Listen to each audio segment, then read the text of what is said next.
हम एक वीडियो का क्लिप देखते हैं जिसमें एंकर एक सुपरस्टार राइली के बारे में बता रही होती है कि किस तरह एक कार एक्सीडेंट में वो सरवाइव कर गई। तो आज उन्होंने उसे यहाँ पर इंटरव्यू के लिए बुलाया है। उससे पूछा जाता है कि उसने कैसे सरवाइव किया, कितना मुश्किल था उसके लिए ट्रेजिक और ट्रॉमेटिक सिचुएशन के बाद खुद को ठीक करना, जिस पर वो बताती है कि मैंने ये सब कुछ जो खुद को ठीक किया है वो अपने फैंस के लिए किया है और मैं उनसे वादा करती हूँ कि अब ऐसा दोबारा नहीं होगा। जबकि यहाँ पर एक और क्लिप दिखाया जाता है जिससे साबित होता है कि राइली की दिमागी हालत उस वक्त ठीक नहीं थी जिस वक्त कार एक्सीडेंट हुआ था। वो पहले से एक ट्रॉमेटिक सिचुएशन से निपट रही थी। शो से वापस जाने के बाद स्टार राइली जब डांस प्रैक्टिस कर रही होती है तो उसकी बैक में तेज दर्द होने लगता है जिसकी वजह से प्रैक्टिस रोकनी पड़ती है, लेकिन वो सबसे यही कह रही होती है कि मैं बिल्कुल ठीक हूँ और प्रैक्टिस दोबारा से शुरू कर दी जाती है। लेकिन बाद में जब वो देखती है तो उसकी कमर पर एक गहरा घाव होता है और वो घाव ना सिर्फ उसकी कमर पर होता है बल्कि उसकी बैली पर भी नजर आ रहा होता है। ये यकीनन वो ही घाव है जो कि उसे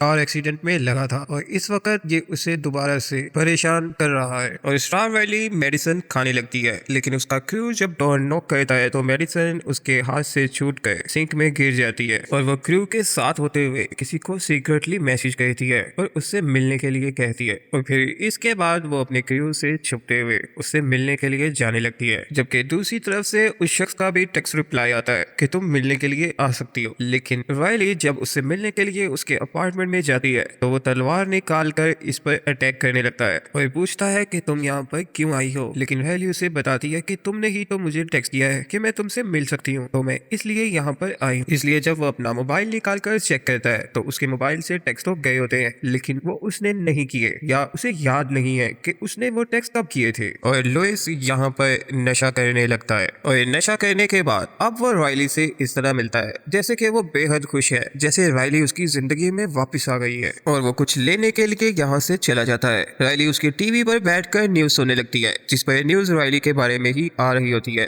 बताया जाता है कि राइली का बॉयफ्रेंड जो कि एक कार एक्सीडेंट में मारा गया था और उस वक्त राइली की जिंदगी की नेगेटिव पिक्चर्स वो न्यूज में दिखाने लगते हैं। उससे में टीवी बंद करके राइली लुइस को वापस बुलाने लगती है और भागता हुआ लुइस राइली के पास आता है और वो चिल्लाने लगता है कि ये चीज मुझे मार देगी, मुझे इससे बचाओ। राइली को समझ नहीं आ रहा कि वो किस चीज के बारे में बात कर रहा है, लेकिन फिर वो ऐसे प्रिटेंड करता है जैसे कि कोई चीज उसका गला दुबा रही है और नीचे गिर जाता है और कुछ ही देर में वो मर जाता है। और फिर वो राइली की तरफ देख कर अजीब सी स्माइल करने लगता है। वो खड़ा होता है और अपने मुंह पर डंबल मार मार कर अपने चेहरे का हुलिया ही बिगाड़ देता है और फिर वो मर जाता है। राइली उसकी ये हालत देखकर वॉमिटिंग करती है। 911 डायल करने से पहले वो सोचती है कि लुइस तो नशा कर रहा था, इसलिए वो 911 नंबर को डायल नहीं करती और लुइस को ऐसे ही छोड़कर वो अपने अपार्टमेंट में वापस आ जाती है। अभी जो उसने देखा था वो उसके लिए इतना ज्यादा भयानक था कि अपने अपार्टमेंट में आने के बाद वो इतनी ज्यादा घबराई हुई थी। वो ढेर सारा पानी पीती है, शावर लेती है और उसके बाद सो जाती है, लेकिन उसे किसी चीज की आहट सुनाई देती है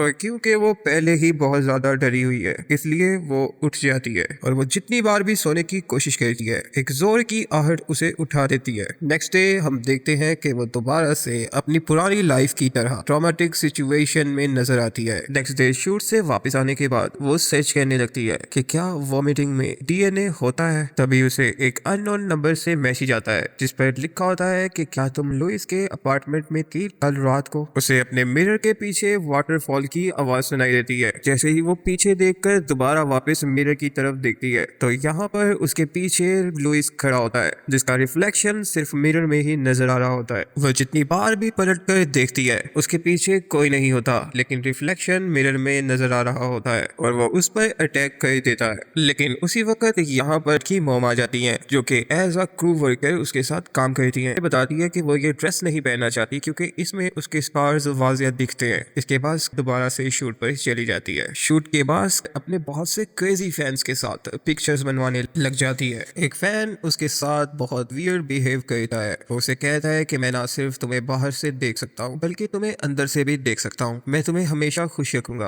उसके साथ बदतमीजी करता है और राइली परेशान होकर अपने चेंजिंग रूम में वापस आ जाती है। अपना मूड बेहतर करने के बाद राइली जब वापस पिक्चर्स बनवाने के लिए आती है एक गर्ल उसके साथ पिक्चर बनवाने के लिए आती है जो कि लुइस की तरह बड़ी सी अजीब सी स्माइल कर रही होती है। वो राइली से एक शब्द भी नहीं नहीं कहती और पिक्चर बनवाने की बजाय वो वियर्डली राइली को देखती रहती है। यहाँ पर एक बात जो राइली की हमें शॉकिंग लग रही है वो ये है कि राइली जब परेशान होती है तो अपने बालों को नोचने लगती है और आज ऐसा करने के बाद वो अपनी फ्रेंड जेमा को कॉल करती है। कॉल उसकी वॉइस मेल में जाती है और राइली उसके लिए ये मैसेज छोड़ती है कि मैं हर चीज के लिए तुमसे माफी मांगती हूँ, तो क्या तुम मुझे कॉल बैक करोगी। कुछ देर बाद ही राइली को जेमा की कॉल आती है। राइली उसे खुद से मिलने के लिए बुलाती है। असल में राइली जेमा से सॉरी करना चाहती है। एक चीज और हम राइली के बारे में नोट कर रहे हैं कि जब भी वो बहुत ज्यादा परेशान होती है तो हाइड्रेट होने के लिए वो काफी ज्यादा पानी पीती है और इस बार वो बोतल को टेबल पर ओपन ही छोड़ देती है और पियानो बजाकर अपने सॉन्ग की प्रैक्टिस करने लगती है और उसकी बैक साइड पर पड़ी बोतल बहुत तेज आवाज के साथ जमीन पर गिरकर टूट जाती है और राइली पूछने लगती है, यहाँ पर कोई है? मेरी बोतल किसने तोड़ी है? और वो अपने हर रूम में चेक करने लगी है लेकिन उसे यहाँ पर कोई नहीं मिलता।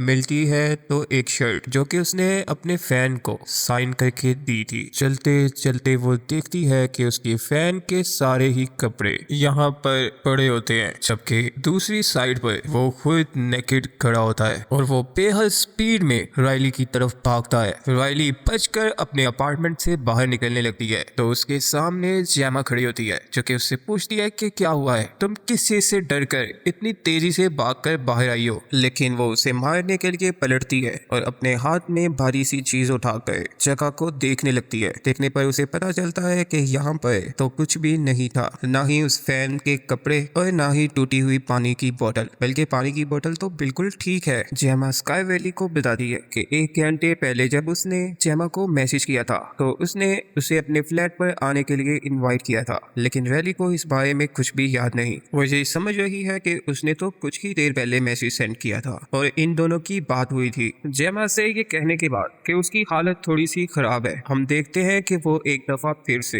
पानी की पूरी बोतल 1-2 ही सेकंड के भीतर पूरी बोतल पी जाती है। इसके बाद वो अपनी फ्रेंड से सॉरी कहती है कि उसका बॉयफ्रेंड बहुत बुरा था जिसकी वजह से जेमा और राइली अलहदा हो गए थे। लेकिन जेमा राइली से कहती है कि ठीक है, लेकिन तुम इतना अजीब बिहेव क्यों कर रही हो। राइली उसे बताती है कि तुम नहीं जानती, कुछ बहुत ही बुरा हुआ है। तुम लड़के को जानती है, लुइस, जो कि हमारे हाई स्कूल में पढ़ता था। उसने कल अपने आप को बड़े अजीब तरीके से मार दिया है। जब मैं उसके अपार्टमेंट में गई तो वो किसी चीज से डर रहा था, लेकिन मुझे नहीं मालूम कि वो किस चीज से डर रहा था। मैंने उस चीज को नहीं देखा और उसने बेंच प्रेस से डंबल पकड़ा और अपने फेस को बुरे तरीके से कुचल दिया। अब मुझे ऐसा लगता है कि मुझे उसी जैसे चेहरे स्माइल करते हुए हर जगह पर नजर आ रहे हैं। जैसे ही सीन चेंज होता है तो हम राइली को बुरे तरीके से जख्मी देखते हैं, जहाँ पर उसके हाथ और पैर टूट चुके हैं और वो दर्द से चिल्ला रही है, लेकिन ये उसका सपना होता है और वो जेमा के बराबर पर ही सो रही होती है। और अब वो जेमा से बातें करने लगती है, उसे बताती है कि वो अपने काम की वजह से उसका दिमाग अब बहुत ज्यादा थक चुका है। वो हर वक्त फिल्मों में ही फंस कर रह गई है। लेकिन जब वो जेमा की तरफ देखती है तो जेमा उसे देखकर स्माइल करने लगती है और फिर उसकी आंखों और मुंह से तेज रोशनी राइली के चेहरे पर पड़ती है, जिससे वो डर कर बेड से नीचे गिर जाती है। लेकिन जब वो वापस उठती है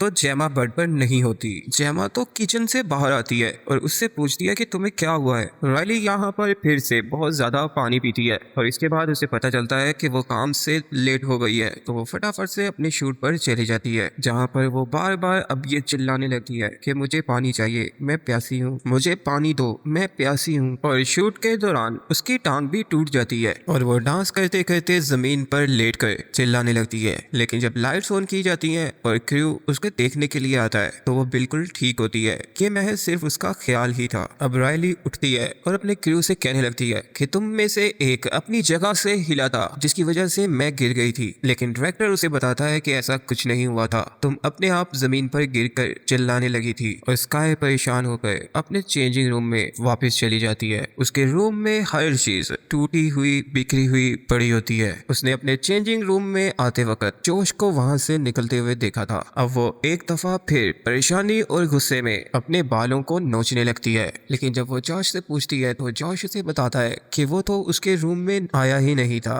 लेकिन स्काई उस पर चिल्लाने लगती है और स्काई की मदर इस बात को एक्सेप्ट करती है कि जॉश तो उनके साथ ही था, वो यहाँ पर नहीं आया था। स्काई की मदर को लगता है कि स्काई राइली अब दोबारा से ड्रग्स यूज कर रही है, लेकिन स्काई अपनी मदर को बताती है है कि उसके साथ इस टूर में जब से वो आई है सब कुछ ही गलत हो रहा है। वो यहाँ से वापस जाना चाहती है और वो रात को लाइव स्टेज पर लोगों के सामने परफॉर्म बिल्कुल नहीं कर सकती, लेकिन उसकी मदर उसे ऐसा करने के लिए फोर्स करती है। अब स्काई वैली स्टेज पर जाने के लिए जब वेट कर रही होती है तो यहाँ पर उसे उसी अननोन नंबर से दोबारा मैसेज आता है जिसमें लिखा होता है कि मैं जानता हूँ कि तुम स्काई वैली हो सिंगर। इसके बाद स्काई वैली जब स्टेज पर जाती है तो यहाँ पर उसकी स्क्रिप्ट चलना बंद हो जाती है और वैली अपने बारे में अजीबोगरीब बातें करने लगती है जब वो लोगों के बीच अपनी रेपुटेशन काफी खराब कर चुकी होती है। तो यहाँ पर उसकी स्क्रिप्ट दोबारा से चलने लगती है और अब वो स्क्रिप्ट पढ़ना शुरू करती है और वो पढ़ती है कि मैं अब आपके सामने एक नेक्स्ट पर्सन को इंट्रोड्यूस करने जा रही हूँ जिसका नाम है पॉल हडसन। ये नाम सुनते ही सभी लोग एक दूसरे की तरफ देखने लगते हैं और पॉल हडसन नेम का शख्स स्माइल करता हुआ स्काई वैली की तरफ बढ़ने लगता है और स्काई जोर जोर से चिल्लाने लगती है, मेरी तरफ मत बढ़ो, पॉल मर चुका है, तुम पॉल नहीं हो सकते। और वो आंखें बंद करके जब दोबारा खोलती है तो वहाँ पे पॉल नहीं होता और अनाउंसर उसकी इस हालत को देखकर उसे संभालने के लिए उसे टच करती है। तो रायली ये समझती है कि पॉल ने उसे टच किया है तो वो अनाउंसर को ही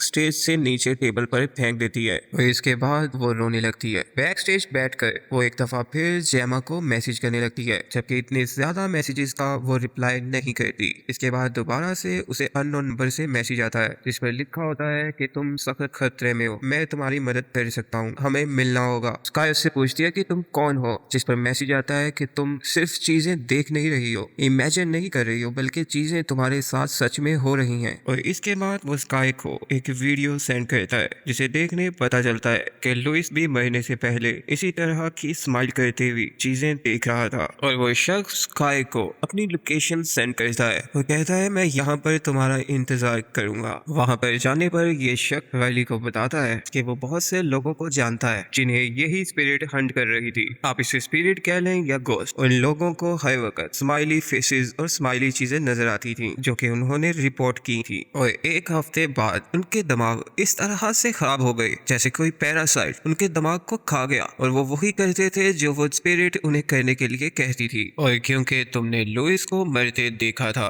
इसलिए उस पैरासाइट का अब तुम शिकार हो। वो अब तुम्हें हंट कर रही है कि बिल्कुल एक इस तरीके के पैरासाइट की तरह है जो एक बॉडी से दूसरी बॉडी में शिफ्ट हो जाता है। और क्योंकि इस चीज ने मेरे भाई को मारा था इसलिए मैंने इसके बारे में हर किस्म की जानकारी इकट्ठी है। तुम चाहो तो मेरे वॉलेट में देख सकती हो। उस वक्त मैंने उस पर ट्रस्ट नहीं किया था और मैं उसकी मदद नहीं कर सका और उसने खुद को मार लिया, लेकिन मैं तुम्हारी मदद करना चाहता हूँ और मैं स्पिरिट के बारे में बहुत कुछ जानता हूँ। लेकिन यहाँ पर वो रायली को मदद करने का जो तरीका बताता है वो बहुत ही अजीब होता है। रायली को मरना होगा एक बहुत ही सुनसान जगह पर जहाँ पे वो होस्ट उस वक्त किसी और बॉडी को फाउंड करके उसके शरीर में ना जा सके। इस तरह से दूसरे पैरासाइट्स की तरह ये गोस्ट भी बॉडी ना मिलने पर मर जाएगा। तो तुम ऐसा करो इससे पहले कि वो तुम्हें मार दे, तुम खुद को एक सुनसान जगह पर लेकर जाओ और वहाँ पर खुद को मार दो। यहाँ पर बहुत से तरीके हैं जिनके जरिए तुम्हारे दिल को कुछ सेकंड्स के लिए रोका जा सकता है। तो तुम्हारे मरने के बाद मैं तुम्हें फिर से जिंदा कर दूंगा। जितनी देर के दोनों कन्वर्सेशन कर रहे होते हैं स्काई को उसकी कॉन्टेक्ट लिस्ट में से हर एक कॉन्टेक्ट की बारी बारी कॉल आती है जिसे वो नोटिस नहीं करती और लास्ट में वो शख्स स्काई से कहता है कि तुम्हें मेरी बातें बकवास लग रही हैं और तुम यहाँ से जाना भी चाहती हो, लेकिन तुम्हें ऑलरेडी 3 दिन हो गए हैं। अगर तुमने इसका कोई हल ना किया तो 7 दिन बाद तुम मर जाओगी और तुम्हारे मरने के बाद ये स्पिरिट पैरासाइट की तरह किसी और होस्ट को लग जाएगी। रायली जब अपने अपार्टमेंट वापस जाती है तो यहाँ पर सारी लाइट्स ऑन करके वो अपना सामान इकट्ठा करती है। वो सिर्फ अपने अपार्टमेंट को छोड़ना चाहती है। तभी यहाँ पर उसे बहुत ज्यादा लोग जो कि इस इविल स्पिरिट के हाथों अब तक मर चुके हैं रायली को अपनी तरफ आते और स्माइल करते हुए नजर आते हैं। रायली भागकर अपने अपार्टमेंट से बाहर निकलना चाहती है, लेकिन जितनी ज्यादा वो कोशिश करती है ये लोग उसके उतना ही ज्यादा करीब आते हैं। अगर वो दौड़ती है तो ये भी भागकर उसका पीछा करते हैं और जहाँ पर वो रुक जाती है ये स्माइल करते हुए उसके सामने खड़े रहते हैं और आहिस्ता आहिस्ता ये सारी लाइट तोड़ देते हैं। लेकिन रायली बड़ी हिम्मत जुटाकर अपने अपार्टमेंट से बाहर भागने लगती है तो ये लोग उसे पकड़ लेते हैं और उसे बुरी तरह से टॉर्चर करते हैं, उसके बाल खींच देते हैं। यहाँ से सीन चेंज होता है और हमें अब पास्ट का सीन दिखाया जाता है जिसमें रायली और उसका बॉयफ्रेंड कार ड्राइव कर कहीं जा रहे होते हैं और रायली और वो इस वक्त दोनों ही नशे में होते हैं और वो लोग आपस में लड़ने लगते हैं और स्काई जानबूझकर कार का स्टीयरिंग पकड़ के उसे माउंटेन से नीचे गिरा देती है, जिसमें उसका बॉयफ्रेंड मारा जाता है। इस सीन के बाद प्रेजेंट टाइम में राइली की आंख एक हॉस्पिटल में खुलती है, जहां पर उसकी मदर उसे बताती है कि आज वो अनकॉन्शियस अपने लिविंग रूम में गिरी हुई थी, इसलिए वो उसे हॉस्पिटल लेकर आई हैं। वैसे तो उसकी फिजिकल कंडीशन अभी बिल्कुल ठीक है, जैसे इससे पहले उसके साथ कोई हादसा नहीं हुआ था, लेकिन उसके बाल अभी भी सतह से खींचे हुए हैं। वो अपनी मदर को अपने साथ होने वाले इंसिडेंट के बारे में बताती है, लेकिन उसकी मदर को तो सिर्फ उसकी रेपुटेशन और पैसों से मतलब है, इसलिए वो उसकी बात बिल्कुल दरगुजर कर देती है और ये दोनों आपस में बहस करने लगते हैं और राइली की मदर अपने आप को बुरी तरह से मार देती है। काई ये देख कर वहाँ से भागती है। वो अपार्टमेंट से बाहर आना चाहती है, लेकिन कांच का टुकड़ा उसी के हाथ में होता है, जिससे असल में उसने अपनी मदर को मारा होता है और फिर अपने आप को भी उसने जख्मी किया होता है। अब स्काई के कपड़ों पर पूरा ब्लड लग चुका है, लेकिन वो होटल से बाहर जाना चाहती है, इसलिए वो अपनी मदर की लाश को ब्लैंकेट से ढककर बिना ये सोचे समझे कि उसके कपड़ों पर ब्लड लगा हुआ है, वो हुडी पहनकर रूम से बाहर आती है। लेकिन होटल से बाहर जाने से पहले यहाँ पर उसे लोग देख लेते हैं और वो समझते हैं कि शायद राइली खुद जख्मी है। वो आगे बढ़कर उसकी मदद करना चाहते हैं, लेकिन राइली सिक्योरिटी गार्ड से गन छीन कर उनकी तरफ पॉइंट कर देती है और एंड पर जेमा, जो उसकी बहुत अच्छी दोस्त है, वो उसकी मदद करती है गाड़ी चलाकर यहाँ से भागने में। और इसी वक्त वहाँ पर पुलिस आ जाती है, लेकिन स्काई उस अननोन शख्स की लोकेशन पूछती है और जेमा को गाड़ी उस अननोन शख्स की लोकेशन पर ले जाने का कहती है, लेकिन रास्ते में उसे जेमा के नंबर से कॉल आने लगती है। कॉल अटेंड करने पर उसे पता चलता है कि जेमा ने तो कभी उसका वॉइस मेल सुना ही नहीं था और आज उसने जब वॉइस मेल सुना है तो आज फर्स्ट टाइम जेमा ने स्काई को कॉल की है और उसे 1 साल हो गया है। वो कभी भी स्काई से मिलने नहीं आई और ये वाली जेमा, जो कि इस वक्त कार चला रही होती है, स्माइल करने लगती है। स्काई उसे देखकर ये सोचती है कि शायद ये भी मेरा वहम है और इसके बाद वो अपने आप को ट्रेन करने लगती है कि मैं ही इस वक्त कंट्रोल में हूँ, मैं ही हर चीज कंट्रोल कर रही हूँ और अपनी आईज बंद कर लेती है। लेकिन जब वो आंखें खोलती है तो सच में उस वक्त वो खुद ही कार चला रही होती है और अब ये खुद गाड़ी चलाकर उस अननोन शख्स की लोकेशन पर पहुंचती है और उसे कहती है कि अगर तुम्हारी थ्योरी काम ना की और तुम मुझे स्माइल करते हुए देखो तो मेरे सर में गोली मार देना। अब ये उससे पूछती है कि हम मेरी हार्ट बीट को किस तरह से रोकेंगे और वो तरीका समझाते समझाते उसे कहता है कि मैं इस वक्त एक फ्रीजर ढूंढ रहा हूँ तुम्हारे दिमाग के लिए। जब तुम्हारा दिल धड़कना रुकेगा तो तुम्हारे पास सिर्फ 2 मिनट होंगे दोबारा जिंदा होने के लिए, लेकिन अगर हमने तुम्हारा दिल ज्यादा देर के लिए रोकना है, एटलीस्ट 9 मिनट्स तक, तो तुम्हारी बॉडी को फ्रीजर में रखना होगा। और वो स्काई को एक बड़े से फ्रीजिंग रूम में लेकर जाता है जिसका डोर टूटा होता है। इट्स मीन कि अगर वो अंदर से बंद हो गया तो उसे सिर्फ बाहर से ही खोला जा सकता है। मॉरिस उसे बताता है कि जब तुम्हारा बॉडी टेम्परेचर इंतहाई कम हो जाएगा तो तुम्हें मारने के लिए मैं एक ड्रग तुम्हारी नेक से तुम्हारी बॉडी में इंजेक्ट करूंगा, जिससे तुम्हारा दिल 30 सेकंड के अंदर अंदर धड़कना बंद हो जाएगा। इसके बाद जब 8 मिनट गुजर जाएंगे और तुम्हारा दिल पूरी तरह से रुका होगा तो मैं तुम्हारी नेक में दूसरा ड्रग इंजेक्ट करूंगा और CPR से तुम्हारे दिल को दोबारा चलाने की कोशिश करूंगा, जिससे हो सकता है कि तुम फिर से जिंदा हो जाओ। और ये सिर्फ एक ही तरीका है उस पैरासाइट को तुमसे दूर करने का। और ऐसा बोल के वो फ्रीजर से अकेला ही बाहर चला जाता है। काय, जो कि यहाँ पर अकेली रह गई है, उसके ऊपर ब्लड गिरने लगता है, लेकिन जैसे ही वो ऊपर की तरफ देखती है यहाँ पर उसी के जैसे दिखने वाली एक लड़की बहुत जोर और बुरे तरीके से रो रही होती है, जिसकी बॉडी मुख्तलिफ जगहों से टूटी होती है और उसका ब्लड स्काई पर गिर रहा होता है। अब वो जिस सीट के साथ बंधी होती है वो उसे खोलती है और स्काई के ऊपर गिर जाती है, लेकिन पलट कर देखने पर यहाँ पर कोई भी नहीं होता और ये एक दफा फिर स्काई पर हमला कर देती है। अब स्काई मॉरिस को मदद के लिए पुकार रही है, लेकिन वो कहती है कि मॉरिस यहाँ पर नहीं है और वो तुम्हारी मदद नहीं कर सकता और वो राइली के ऊपर चढ़ जाती है। अपनी आंखों के जरिए उसे हिप्नोटाइज करके उसके मुंह को फाड़ने लगती है, लेकिन राइली उसी तरीके से आई एम इन कंट्रोल कहकर अपनी आंखें बंद करती है और उसके अंगूठों को काट लेती है और इसके बाद वो अपनी नेक में इंजेक्शन लगा देती है। मरते मरते उसकी हार्ट बीट जब रुकने वाली होती है तो उसे दोबारा से होश आ जाता है। अदर गर्ल इससे कहती है स्काई की असली सिरिंज नहीं है और फिर हंसने लगती है और सिरिंज स्काई के हाथ से गायब हो जाती है। स्काई फ्रीजर से बाहर जाना चाहती है, लेकिन वो अदर गर्ल स्काई से बोलती है कि तुम इस वक्त कंट्रोल में नहीं हो और तुम चीजों को कंट्रोल नहीं कर रही, तुम सिचुएशन को कंट्रोल नहीं कर रही। आई एम इन कंट्रोल, मैं हर चीज को कंट्रोल कर रही हूँ। और वो स्काई को इस छोटी सी जगह पर बंद कर देती है और यहाँ पर वो फ्रीजिंग गैस छोड़ देती है। लेकिन यहाँ पर सीन चेंज हो जाता है और स्काई अपने लाखों फैंस के सामने लाइव स्टेज पर होती है। वो कुछ समझ नहीं पा रही और यहाँ पर वो अपनी मॉम को भी अपने लिए चीयर करते हुए देखती है तो उसे थोड़ा सुकून मिलता है। इसके बाद उसे अपने सामने उसी के जैसी अदर गर्ल दिखाई देती है जो कि अपने पेट को फाड़ती है और उसके अंदर से एक मॉन्स्टर बाहर निकलने लगता है और वो मॉन्स्टर स्काई के मुंह को चारों तरफ से फाड़ देता है। एक दफा फिर सीन चेंज होता है और हम देखते हैं कि स्काई इस वक्त डांस फ्लोर पर गिरी हुई है और वो तड़फ रही होती है। लेकिन कुछ देर बाद वो बिल्कुल ठीक होकर खड़ी हो जाती है और वियर्ड तरीके से क्राउड की तरफ देखते हुए स्माइल करने लगती है और माइक को अपने मुंह के करीब करती है। कैमरा एंगल चेंज होता है तो हमें ऐसा लगता है कि जैसे उस वक्त वो अपने आप को माइक से मार रही होती है। क्राउड डर के चीखने लगता है और स्काई जमीन पर